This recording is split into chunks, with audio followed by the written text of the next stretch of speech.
ببینید محمد ابن اسماعیل بخاری، امام بخاری، وقتی که مگر رمضان می آمد میگه هر روز یک ختم میکرد، هر روز یک ختم میکرد. بعد تراویح میگه در 3 شب با یک ختم دیگر میکرد. روزانه یک ختم قرآن کاملا از سوره فاتحه تا سوره ناس میخوان ختم قرآن، و وقتی که شب میشد بعد از نماز تراویح نصف قرآن میخوان. در 3 شب یک بار دیگه ختم قرآن میکرد، در 3 شب یک بار دیگه ختم قرآن میکرد. ببینید سبحان الله.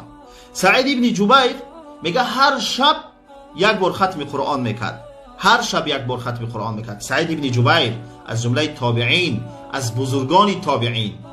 سعید ابن جبیر میگه زبید یامی وقتی که میگه رمضان میامد تمامی میگه درس را یک طرف میموند، شاگرداش دعوت میکرد، قرآن هم میگرفت، فقط درس قرآن میکرد، دائم درس قرآن میکرد. ببینید برادران عزیز، ولید ابن عبدالملک یکی از خلیفه های مسلمانان وقتی میگه رمضان میامد هر 3 شب یک بار قرآن ختم میکرد، یک بار قرآن ختم میکرد. حتی در یک رمضان میگه 17 مرتبه قرآن ختم کرد.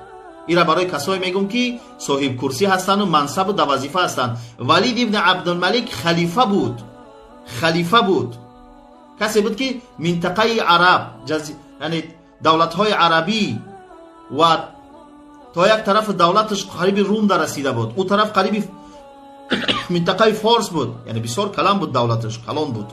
اما با همه این بزرگی و همه این مسئولیت وقتی که رمضان می آمد هر 3 شب ده یک بار قرآن ختم میکرد، هر 3 شب یک بار.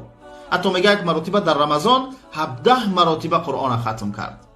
ببینید بزرگان این امت وقتی که رمضان میشد چگونه قرآن میخواندند. ابو عوانه میگه شهدت قتاده یدرس القرآن فی رمضان. وقتی ابو عوانه میگه که وقتی رمضان میامد من شاهد هستم که قتاده تمامی درساش یک طرف میماند و کارش فقط چی بود؟ قرآن درسی بود. قتاده از جمله تابعین، شاگرد ابن عباس رضی الله عنهم اجمعین. ببینید امام قتاده میگه در 7 روز عادتش همی بود که 7 روز ده، یعنی 7 شب و روز ده یک بار قرآن ختم میکرد. این عادتش بود در تمام سال، در تمام سال. اما وقتی که رمضان میامد در 3 روز یک بار قرآن ختم میکرد. در 10 روز آخری رمضان هر شب قرآن یک بار ختم میکرد، هر شب در 10 روز آخر رمضان هر شب قرآن یک بار ختم میکرد. سبحان الله. یعنی چیزهایی است که میشنوی عجیب حیرت زده میشی. امروز مردم یک بارم قرآن در رمضان نمیخوانند. امروز مردم قرآن خوانده نمیتونن، چی برسه به اینکه قرآن ختم بکنن؟ قرآن خوانده نمیتونه. میگه مسلمان هستم، پرسش که کتاب چیست؟ میگه کتاب چیست؟ میگه کتابم قرآن. پرسش که هم قرآن خوانده میتونی؟ نمیتونه خوانده. کو باز کو یک بار کو بخوان خوانده نمیتونه. اینم دعوای مسلمانی میکنه متاسفانه. خب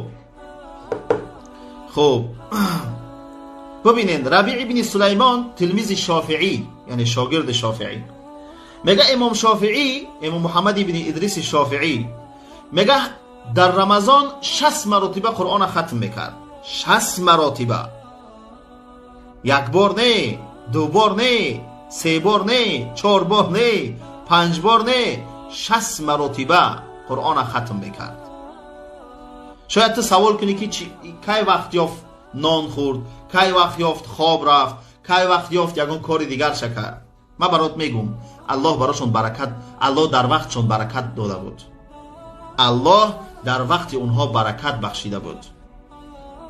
الان یکی از نشانه های قیامت همین است که و یتقارب الزمان. پیغمبر صلی الله علیه و سلم گفتن چیز؟ وقت نزدیک می شود. ابن حجر اسقلانی در شرح صحیح بخاری در فتح الباری میگه ای نزع البرکه، الله برکت از وقت میگیره، در وقت دیگه برکت نمیمونه. امروز من و شما نمیفهمیم چگونه همین روزها میگذرن.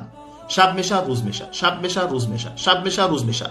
این جمعه را خواندی که جمعه دیگه آمد، این ماه تمام شد ماه دیگر آمد، سال تمام شد سال دیگر آمد. برکت در وقت نیست. این واقعیت است و از نشانه های قیامت است، از نشانه های قیامت است. اما الله در وقت اونها و در عمر اونها برکت داده بود.